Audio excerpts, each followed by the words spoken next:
பிரியமானவர்களே, இயேசு கிறிஸ்துவின் நாமத்தில் உங்கள் எல்லாருக்கும் என்னுடைய அன்பின் வாழ்த்துக்கள். இந்த நாள் ஜெபிக்கலாமாக நிகழ்ச்சிக்கு உங்களை அன்போடு வாழ்த்தி நான் வரவேற்கிறேன். எப்படி இருக்கிறீங்க? நல்லா இருக்கீங்களா? கர்த்தர் செய்த நன்மைகளை நாம் ஒரு நாளும் மறக்கக்கூடாது. மறவாதபடி அவருக்கு நன்றி சொல்லணும். அவர் செய்த நன்மைகள் ஏராளம். அதை நினைத்து நாம் ஆண்டவரை துதிக்கணும். இந்த நாள் அதிகமாக ஆண்டவரை ஸ்தோத்திரம் பண்ணுங்க. இந்த வருஷத்தில் அவர் செய்த நன்மைகளெல்லாம் எண்ணி பார்த்து ஆண்டவரை துதிங்க. சரி, இப்போது நம்ம சாட்சிகளை கேட்க போகிறோம். சில சாட்சிகளை நான் வாசிக்கிறேன். ஆண்டவர் அவர்களுக்கு செய்த அற்புதங்களை எழுதியிருக்கிறாங்க. அவங்க எழுதி அனுப்பின சாட்சியை நாம் அறிந்தபோது அவர்களோட ஃபோனில் தொடர்பு கொண்டு அந்த சாட்சியினுடைய உண்மைத்தன்மையை உறுதி செய்த பிறகுதான் அந்த சாட்சி உங்களுக்கு வாசிக்கப்படுகிறது. இங்கே சாட்சி சொன்னவனுடைய பெயர், ஊர் மாத்திரமல்ல, அவருடைய முழு முகவரியும் நம்மிடத்தில் உண்டு. அவருடைய ஃபோன் நம்பர் நம்மிடத்தில் உண்டு. அதனால் இந்த சாட்சி சொன்னவங்கெல்லாம் அவங்க இந்த நிகழ்ச்சியை பார்த்து கொண்டு இருக்கிறாங்க. அவங்களுக்கும் இது தெரியும். அதனால் இது நம்ம உண்மைத்தன்மையை உணர்ந்த பிறகுதான் இந்த சாட்சி உங்களுக்கு தெரியப்படுத்துகிறோம். இயேசுவுக்கு பொய் சாட்சியெல்லாம் தேவையில்லை. அவர் ஜீவனுள்ள தேவன். சரி, இப்போ சில சாட்சிகளை பார்க்கும்போது உங்களுக்குள்ள ஒரு விசுவாசம் உண்டாகும். இதே மாதிரி அற்புதத்தை இயேசு எனக்கும் செய்வாரே என்று அந்த விசுவாசம் உங்களுக்குள்ளே தூண்டி எழுப்பப்படவும் இயேசுவின் நாமம் மகிமைப்படவும் தான் இந்த சாட்சிகள் உங்கள் முன்பாக சமர்ப்பிக்கப்படுகிறது. முதலாவது சாட்சி சகோதரி செல்வராணி, கொங்கராயன் குறிச்சி. அங்கிருந்து சகோதரி செல்வராணி அவர்கள், எனக்கு கடந்த 20 வருடங்களாக தலைவலி மற்றும் தலை சுற்றல் பிரச்சனை இருந்தது. ஒரு முறை தலைவலி வந்துவிட்டால் 2 வாரங்களுக்கு அந்த தலைவலி இருக்கும். எந்த வேலையும் என்னால் செய்ய முடியாது. நாள் முழுவதும் தலைவலி இருந்து கொண்டே இருக்கும். சரியாக தூங்க முடியாது. சரியாக சாப்பிட முடியாது. இதற்காக மாத்திரை சாப்பிட்டாலும் சிறிது நேரம் சரியாகும். திரும்பவும் தலைவலி வந்துவிடும். இது தவிர ஒரு சத்தம் என் காதில் கேட்டுக்கொண்டே இருக்கும். உனக்கு இந்த பிரச்சனை சரி ஆகாது, சீக்கிரம் செத்துவிடு என்று எனக்குள்ளே யாரோ ஒருவர் பேசுகிற சத்தம் என் காதில் கேட்கும். பாருங்கள், காதில் அந்த சத்தம் கேட்குமா? சிலருக்கு இருதயத்தில் யாரோ பேசுகிற மாதிரி இருக்குதுன்னு சொல்லுவாங்க. ஆனால் இங்கே காதில் கேட்கிற அளவிற்கு அந்த சத்தம். பிசாசால் கூட நம்ம காதலை கேட்கிற மாதிரி பேச முடியும். அதை தான் நம்ம விளங்கி கொள்ளணும். எப்படி ஆண்டவர் நம்மோடு பேசுகிறாரோ, சாத்தானும் ஒரு மனிதனோடு இடைப்பட்டு பேசுகிறான். ஆண்டவர் பேசுவது சமாதானத்தை கொடுக்கும், மகிழ்ச்சியை கொடுக்கும், தைரியம் கொடுக்கும். பிசாசு பேசினா பயத்தை உண்டாக்கும், குழப்பத்தை உண்டாக்கும், மரணத்தை நோக்கி வழி நடத்தும். பிசாசு என்ன சொல்கிறான்? இந்த வியாதி உனக்கு சுகமாகாது, செத்து போயிரு. அதுதான் பிசாசு பேசுகிற சத்தம். இரவில் தூங்கும்போதும் அந்த சத்தம் கேட்கும். எப்பொழுதும் என் மனசு இறுக்கமாகவும் பயமாகவும் இருக்கும். ஒவ்வொரு நாளும் மரண பயத்தோடு தான் வாழ்ந்து கொண்டிருந்தேன். இந்த சூழ்நிலையில் தேவனுடைய கூடாரத்தில் நடக்கும் அற்புத விடுதலை பிரார்த்தனையில் தொடர்ந்து நான் பங்கு பெற்று ஜெபித்து கொண்டு வந்தேன். ஒவ்வொரு வியாழக்கிழமையும் தேவனுடைய கூடாரத்தில் அற்புத விடுதலை பிரார்த்தனை நடக்கிறது. அது காலை 11 மணியிலிருந்து 2 மணி வரை நடைபெறும். உபவாசத்தோடு வந்து மக்கள் ஜெபிப்பதற்கு அந்த ஜெபம். ஒரு 3000-லேருந்து 5000 பேர் ஒவ்வொரு வாரமும் வருகிறார்கள். இது மாதிரி வியாதிப்பட்டவங்க, அடிமைத்தனத்தில் இருக்கிறவங்க, விடுதலைக்காக ஜெபிக்க விரும்புகிறவர்கள் வருவார்கள். நீங்கள் உபவாசத்தோடு வந்து ஜெபிக்க நாங்கள் உற்சாகப்படுத்துகிறோம். நீங்களே வரணும், நீங்களே ஜெபிக்கணும், இயேசுவிடத்தில் விடுதலை பெற்றுக்கொள்ளணும் என்பதாய் உற்சாகப்படுத்துகிறோம். அதில் சாட்சிகள் உண்டு, செய்தி உண்டு, ஜெப நேரமெல்லாம் உண்டு. வருகிறவங்களை வசனத்தில் வழி நடத்துவதற்கு இதுதான் அற்புத விடுதலை பிரார்த்தனைன்னு சொல்லியிருக்கிறாங்க. 2023ஆம் வருடம் டிசம்பர் மாதம் 27ஆம் தேதி அன்று நடந்த அற்புத விடுதலை பிரார்த்தனையில் இப்போ தான் இந்த 27ஆம் தேதி கலந்து கொண்டேன். அப்பொழுது தேவ செய்தி கொடுத்த பின்பு, நீங்கள் பிசாசின் பிடியில் உள்ளவர்களுக்கு விசேஷமாக ஜெபிக்கும்போது நானும் என்னை ஒப்பு கொடுத்து ஜெபித்தேன். அப்பொழுது என்னை அறியாமலேயே அலைக்கழித்து கீழே விழுந்து விட்டேன். கீழே விழும்பொழுது எனக்குள் 2 ஆவிகள் வெளியேறி போவதை என்னால் உணர முடிந்தது. பாருங்கள், அவங்களுக்குள்ளே இருந்து 2 ஆவி வெளியேறி போகிறது. ஒரே ஆளுக்குள்ளே 2 ஆவி இருக்குமா? ஒரே ஆளுக்குள்ள மகதலேனா மரியாளுக்குள்ளே 7 அசுத்தாவி இருந்ததுன்னு பைபிளில் பார்க்குறோம். லேகியோன் என்று சொன்னால் ஆயிரக்கணக்கான, கிட்டத்தட்ட 6000 ஒரு மக்கள் ஒரு டீம் கொண்டது தான் லேகியோன் என்கிற ஒரு பெட்டாலியன். ஒரு மனிதனுக்குள்ள 6000 பிசாசு இருந்திருக்கிறதாக வேதத்தில் வாசிக்கிறோம். இன்றைக்கும் ஒரே மனிதனுக்குள்ளே பல ஆவிகள் வந்து குடியிருந்து அலைக்கழிக்க முடியும் என்பது உண்மை. இவங்களுக்குள்ள 2 ஆவி இருந்தது. அந்த ஆவி அவங்கள தள்ளிவிட்டு போய்விட்டது. அவங்க சொல்கிறாங்க, அதன் பின்பதாக எனக்கு மனதில் இருந்த பயம் நீங்கினது, மன அழுத்தம் என்னை விட்டு விலகினது, என் காதில் எப்பொழுதும் கேட்கும் அந்த சத்தமும் எனக்கு எப்பொழுது கேட்கவில்லை, தலைவலியும் வரவில்லை. இதுக்கெல்லாம் இப்போ என்ன காரணம்? இந்த 2 ஆவிகள் தான் இந்த மகளுக்குள்ளே இருந்து கொண்டு தலைவலி, தலை சுற்றல், வேதனை, அதனால் மன அழுத்தம் இதெல்லாம் கொடுத்து கொண்டு இருந்தது. அது மாத்திரம் இல்லை, ஒரு பேசி கொண்டே இருந்தது. அவங்களை கொல்லும்படி, தற்கொலை பண்ணி சாக வைப்பதற்கு அந்த ஆவி போராடி கொண்டு இருந்தது.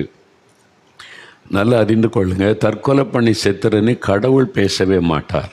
பிசாசை தான் அப்படி பேசும். ஒரு மனிதனை தற்கொலைக்கு நேராய் நடத்துவது. இப்போ அந்த ஆவி போன உடனே அதெல்லாம் மாறிவிட்டது.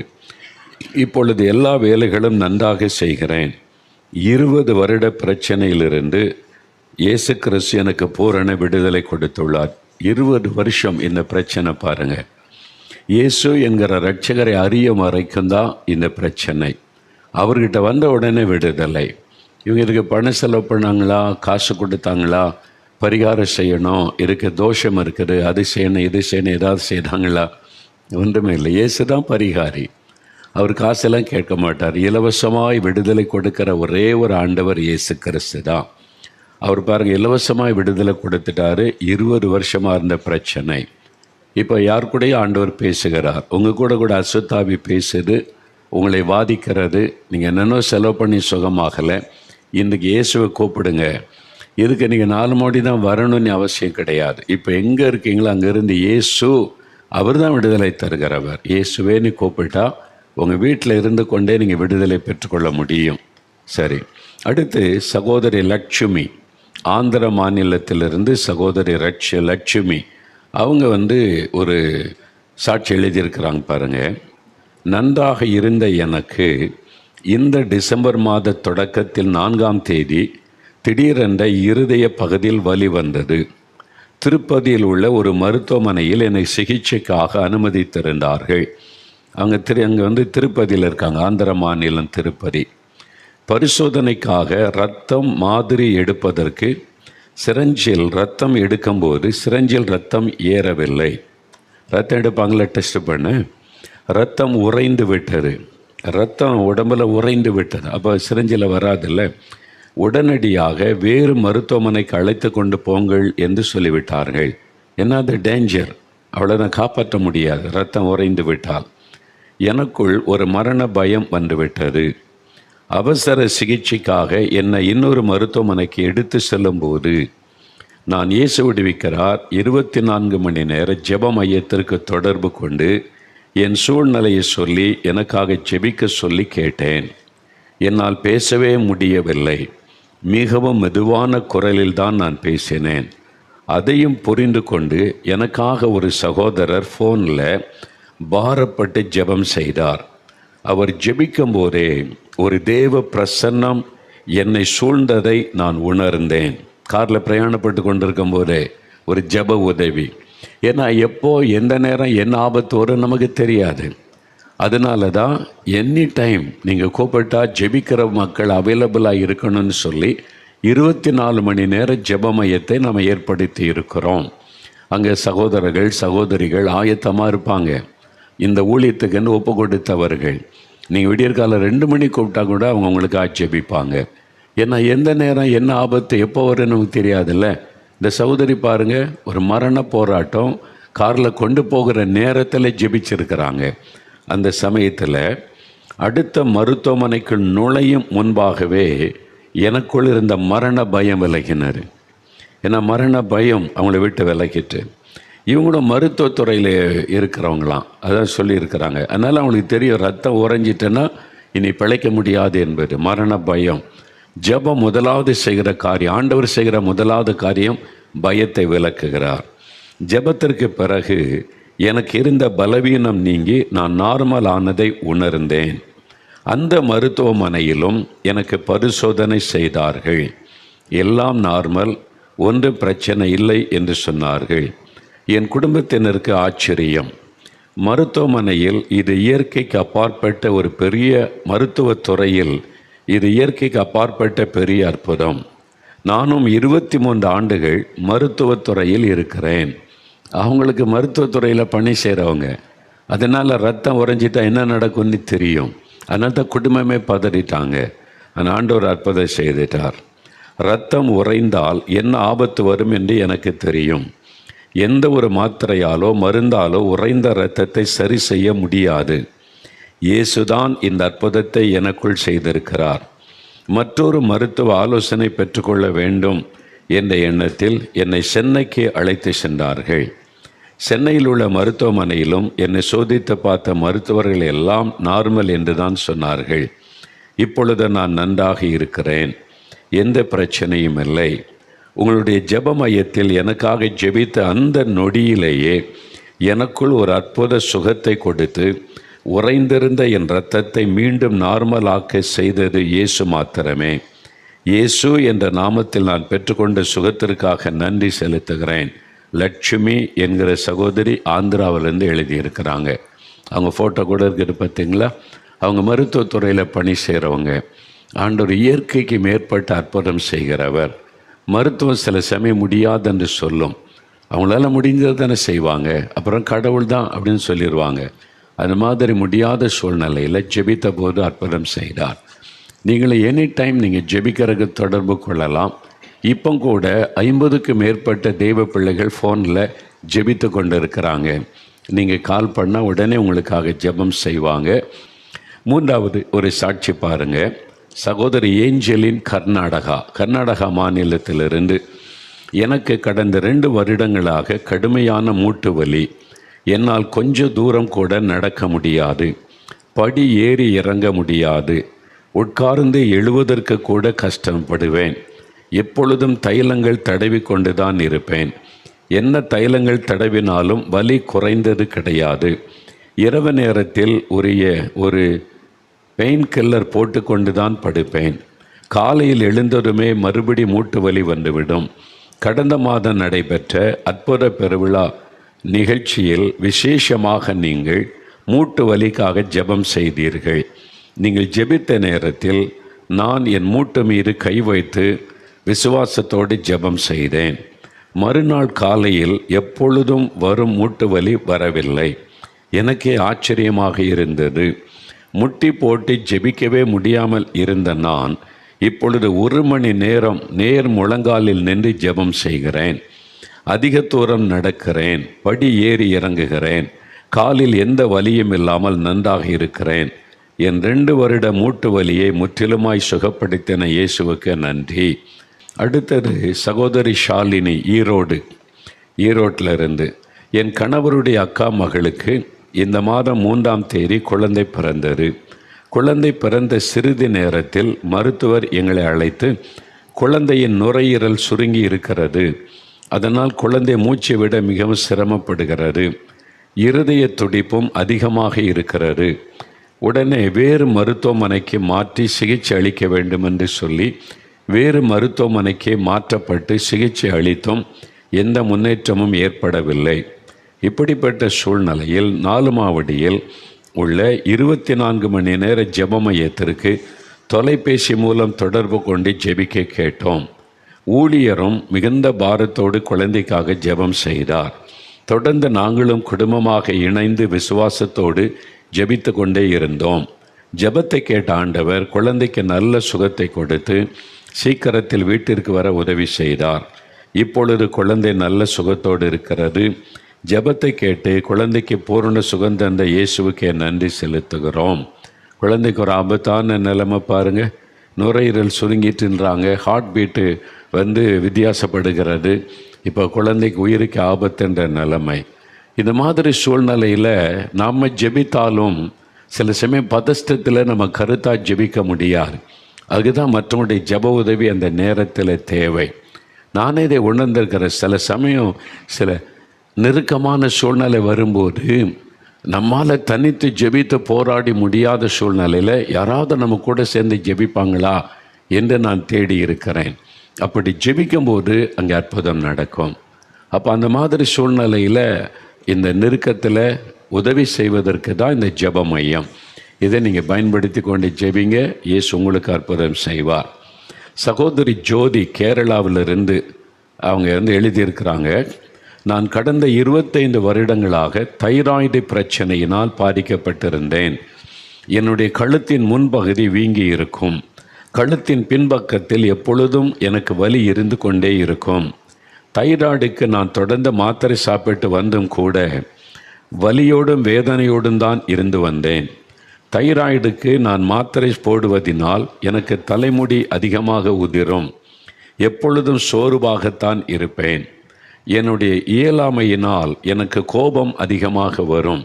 இந்த சூழ்நிலையில்தான் இந்த டிசம்பர் மாதத்தில் 14ஆம் தேதி ஆராதிப்போம் வாருங்கள் என்ற நிகழ்ச்சியை பார்த்து இயேசுவை ஆராதித்து ஜெபம் செய்தேன். ஒவ்வொரு வியாழக்கிழமையும் ஆராதிப்போம் வாங்கள் என்ற நிகழ்ச்சி 1 மணி நேரம் 7 மணிலேருந்து 8 மணி வரை கர்த்தரை ஆராதிப்பார். ஆராதிக்கும் போதே விடுதலை உண்டாகும், சுகம் உண்டாகும். அதெல்லாம் சொல்லி தான் கர்த்தரை ஆராதிக்கிறோம். இவங்க அப்படி ஆராதிச்சிருக்கிறாங்க. அதன் பிறகு என்னுடைய உடல் நிலையில் நல்ல மாற்றம். என் கழுத்து வீக்கம் குறைந்தது. பின் கழுத்தில் இருந்த வலியும் இல்லாமல் போனது. கோபம் எதுவும் இல்லாமல் உற்சாகத்தோடு எல்லா வேலைகளையும் செய்ய தொடங்கினேன். தைராய்டுக்கு நான் சாப்பிட்டு வந்த மாத்திரையை நிறுத்திவிட்டேன். இப்பொழுது எனக்கு எந்த பிரச்சனையும் இல்லை. இயேசுவை துதித்து ஆராதித்ததுமே 25 வருடங்களாக எனக்கு இருந்த தைராய்டு பிரச்சனையிலிருந்து பரிபூர்ண விடுதலை கொடுத்த இயேசுவுக்கு நன்றி. வியாழக்கிழமை தோறும் நீங்கள் சோசியல் மீடியாவில் பார்க்கலாம். கம்ஃபர்டர் டிவி சேனலில், நம்முடைய சேனலில் பார்க்கலாம். 1 மணி நேரம் பாடி ஆண்டவரை துதிப்பது. நீங்கள் செய்து பாருங்கள். உங்களுடைய துக்கம் மாறிடும், பயம் மாறிடும், கட்டுகள் அறுக்கப்படும், வியாதி நீங்கிறோம். துதிக்கும் போதே விடுதலை சுகம் உண்டாகும். 25 வருஷமாக அந்த தைராய்டு கட்டி மறைந்து விட்டது. பின்பக்கத்தில் இந்த வலி போய்விட்டது. அற்புதமான சுகம். அவங்க துதிச்சாங்க. நீங்கள் துதிச்சு பாருங்கள், ஆண்டவர் அற்புதம் செய்வார். அதற்குத்தான் நம்ம ஆண்டவரை துதித்து ஆராதிக்க வாருங்கள் என்று அந்த நிகழ்ச்சி நடத்தப்படுகிறது. சரி, இப்போது 2 சாட்சிகளை வீடியோவில் பார்க்க போகிறீங்க.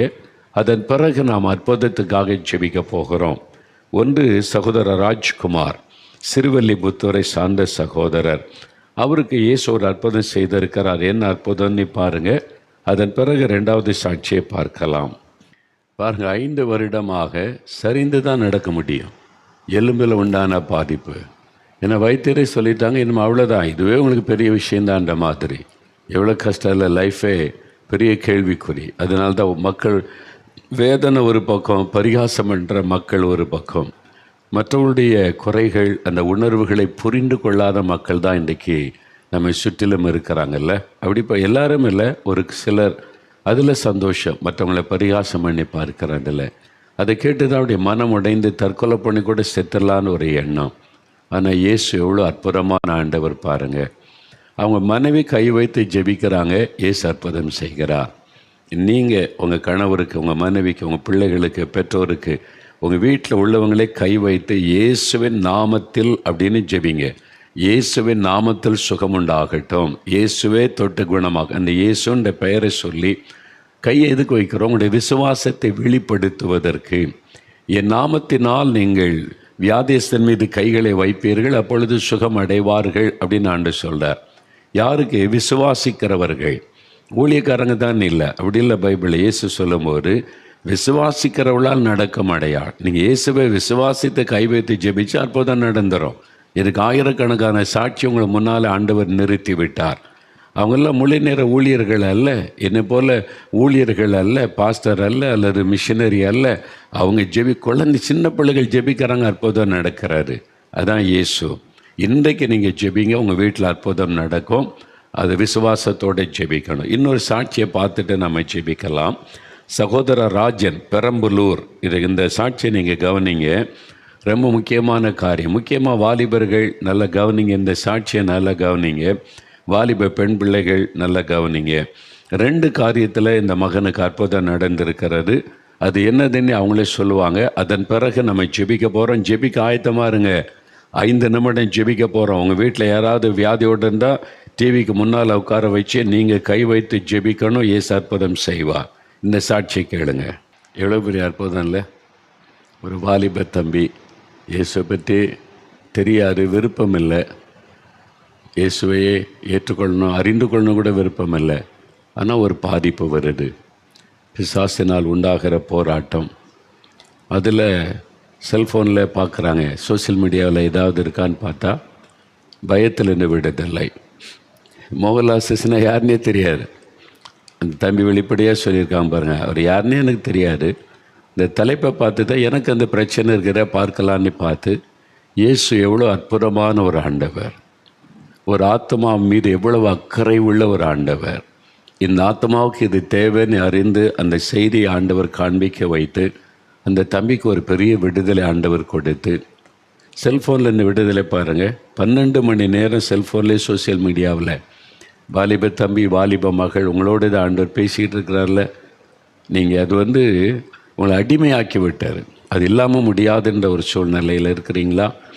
அந்த தம்பியை எப்படி ஆண்டவர் விடுதலை கொடுத்து இன்றைக்கி எவ்வளோ ஜெபிக்கிற ஒரு மகனாக, எவ்வளோ ஆச்சரியமான ஆண்டவர் பார்த்தீங்களா? காட்டில் போய் ஆண்டோடைய சமூகத்தில் காத்திருந்து ஜெபிக்க, மணிக்கணக்காக ஜெபிக்க, இயேசுவை பற்றி 200 பேருக்கு மேலே சொல்லிட்டாங்களாம். ஏன்னா எனக்கு இந்த விடுதலை கொடுத்தாரே, அந்த இயேசுவை நீங்களும் அறிந்து கொள்ளணும்னு சொல்லி. அதாங்க இயேசு. நீங்கள் பெற்றுக்கொண்ட சுகம், விடுதலை, ஆசீர்வாதத்தை பகிர்ந்து கொள்ளுங்கள். நிறைய பேர் இதே மாதிரி அடிமைத்தனத்தில் கஷ்டப்படுவாங்கல்ல. சரி, இப்போ நம்ம ஜெபிக்க போகிறோம். இதே மாதிரி செல்ஃபோனுக்கு அடிமையாக இருக்கலாம், ஒரு பாவ பழக்கத்துக்கு அடிமையாக இருக்கலாம், ஏதோ ஒரு காரியம் உங்களை அடிமையாக்கி உங்களுடைய வாழ்க்கை அழித்து கொண்டு இருக்கலாம், பயத்தின் ஆவி உங்களை பயப்படுத்தி கொண்டு இருக்கலாம், அல்லது ஒரு நோயினால் பாதிக்கப்பட்டு சரீர உறுப்பு பாதிக்கப்பட்டு இருக்கலாம். எதுவாக இருந்தாலும் சரி, இன்றைக்கு ஒரு 5 நிமிட ஜெபம் உங்கள் வாழ்க்கையில் பெரிய மாற்றத்தை கொண்டு வரும். இயேசு கிறிஸ்து சொன்னார், என் நாமத்தினாலே நீங்கள் எதை கேட்டால் அதை செய்வேன். இயேசுவேன்னு கூப்பிட்டு நீங்கள் ஜெபம் பண்ணி பாருங்கள், உங்களுக்கு அற்புதம் நடக்கும்.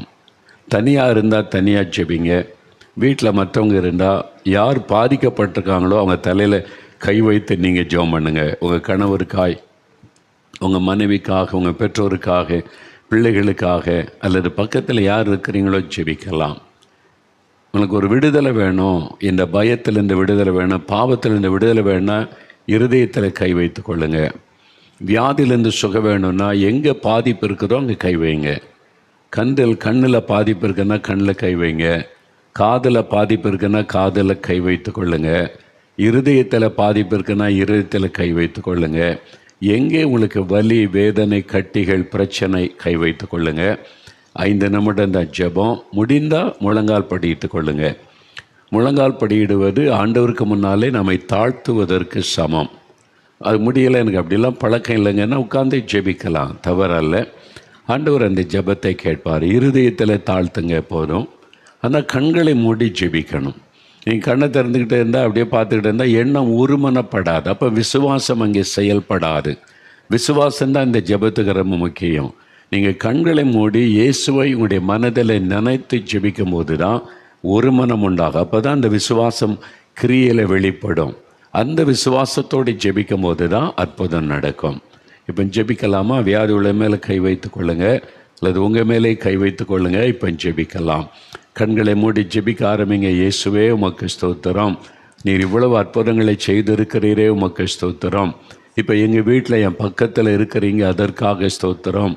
என் ஜெபத்தை நீங்கள் கேட்குறீங்க, அதற்காக இயேசுவே உமக்கு ஸ்தோத்திரம். இப்போ என்னை நீங்கள் தொட்டு குணமாக்கணும். இயேசுவின் நாமத்தில், இயேசுவின் நாமத்தில் சொல்லுங்கள். இயேசுவின் நாமத்தில் எனக்கு விடுதலை வேண்டும். இயேசு கிறிஸ்துவின் நாமத்தில் எனக்கு சுகம் உண்டாகட்டும். இயேசு கிறிஸ்துவின் நாமத்தில் இந்த வியாதி என்னை விட்டு விலகட்டும். இயேசு கிறிஸ்துவின் நாமத்தில் இந்த பாவ ஆசைகள் என்னை விட்டு விலகட்டும். இயேசு கிறிஸ்துவின் நாமத்தில் பாவ கட்டுகள் அறுக்கப்படட்டும். இயேசுவின் நாமத்தில் அடிமைத்தனத்தின் விடுதலை எனக்கு உண்டாகட்டும். ஜெபம் பண்ணுங்க. மகனே ஜெபம் பண்ணு, மகளே ஜெபம் பண்ணுமா, ஜெபம் பண்ணு. குட்டி பிள்ளைகள் ஜெபம் பண்ணுங்க, அம்மா ஜெபம் பண்ணுங்க. இயேசுவை கூப்பிடுங்க, வாய்ந்து இயேசுன்ற பெயரை சொல்லுங்க. இயேசுவின் நாமத்தில் சுகம், இயேசுவின் நாமத்தில் விடுதலை, இயேசுவை விடுதலை தாரும், இயேசுவை அற்புதம் செய்யும். நீங்கள் ஜெபிக்க ஆண்டவருடைய வல்லமை தொடுகிறது. இப்போ இயேசுடைய வல்லமை உங்களுக்குள்ளே பாய்ந்து வருகிறது. இப்போ விடுதலை, இப்போ கட்டுகள் அறுக்கப்படுகிறது, பாவ கட்டுகள் அறுக்கப்படுகிறது, சாப கட்டுகள் அறுக்கப்படுகிறது, வியாதிகள் மறைகிறது, சுகம் உண்டாகிறது. நல்ல ஸ்தோத்திரம் பண்ணுங்க. இயேசுவே உமக்கு ஸ்தோத்திரம். இயேசுவே நாமத்தில் சுகம் கொடுக்கிற தேவனுக்கு ஸ்தோத்திரம். இயேசுவே என்னை தொடுகிறதற்காய் ஸ்தோத்திரம். சொல்லுங்க, வாய் திறந்து சொல்லுங்க, இயேசுவே உமக்கு ஸ்தோத்திரம். நீங்க ஜெபிக்க ஆண்டவருடைய வல்லமை பலமாய் இறங்கி கொண்டு இருக்கிறது. அவருடைய தொடுதலை உணர்கிறீர்கள். அவருடைய பிரசன்னம் உங்களுக்குள் இறங்குவதை உங்களால் ஃபீல் பண்ண முடிகிறது. ஒரு வல்லமை பாய்ந்து வருவதை உணர்கிறீங்க. சுகம் உண்டாகிறது. சிலர் கீழே சரிந்து விழுகிறீங்க. குடும்பத்தார் பயப்படாதங்க, அவங்க எழும்பிடுவாங்க. அந்த பலவீனப்படுத்துகிற ஆவி, பயப்படுத்தின ஆவி அவங்களை விட்டு வெளியேறுகிறது. பிசாசு அப்படி தான், சில சமயம் அமைதியாக போக மாட்டான், அலைக்கழித்து தள்ளிவிட்டு போவான். ஆனால் அவன் போய் விடுவான். இனி உங்களுக்கு விடுதலை தான். அதனால் பயப்படாதங்க, தைரியமாக இயேசுவே ஸ்தோத்திரம்னு சொல்லுங்கள். ஆண்டவர் அற்புதம் செய்து கொண்டு இருக்கிறார். இயேசுவின் நாமத்தில் உங்களுக்கு விடுதலை உண்டாக்கி கொண்டு இருக்கிறது. இப்போ அப்படியே வலதுகரம் உயர்த்துங்க, எல்லா வலதுகரம் உயர்த்து. இயேசுவே என்னை தொட்டதற்காய் ஸ்தோத்திரம், எனக்கு விடுதலை தந்து விட்டதற்காய் ஸ்தோத்திரம், இயேசுவை சுகம் கொடுத்து விட்டதற்காய் ஸ்தோத்திரம். நான் உம்மை துதிக்கிறேன், ஸ்தோத்தரிக்கிறேன். ஆண்டவரை துதிங்க, அற்புதம் நடந்து விட்டார். தகப்பனே, உம்முடைய பிள்ளைகளுக்கு நீர் கொடுத்த விடுதலைக்காக, சுகத்திற்காக ஸ்தோத்திரம். யார் யார் விசுவாசத்தோடு ஜெபித்தாங்களோ அவங்களுக்கு எல்லாம் அற்புதம் செய்துட்டீங்க. இந்த நிமிஷத்தில் இந்த மாற்றத்தை அவர்கள் காணட்டும். உமக்கே மகிமை செலுத்துகிறோம். இயேசு கிறிஸ்துவின் நாமத்தில் ஜெபிக்கிறோம் பிதாவே. ஆமேன், ஆமேன். ஆண்டவர் அற்புதம் செய்துட்டார். உங்கள் ஜெபம் கேட்கப்பட்டது. விசுவாசிக்கிறீங்களா? உங்கள் விசுவாசம்தான் முக்கியம். ஆமாம், இயேசு என் ஜெபத்தை கேட்டார், என்னை தொட்டுட்டார், அற்புதம் நடந்துட்டு இந்த விசுவாசத்தோடு ஸ்தோத்திரம் பண்ணுங்க. இன்றிலிருந்து மாற்றத்தை நீங்கள் காண்பீங்க.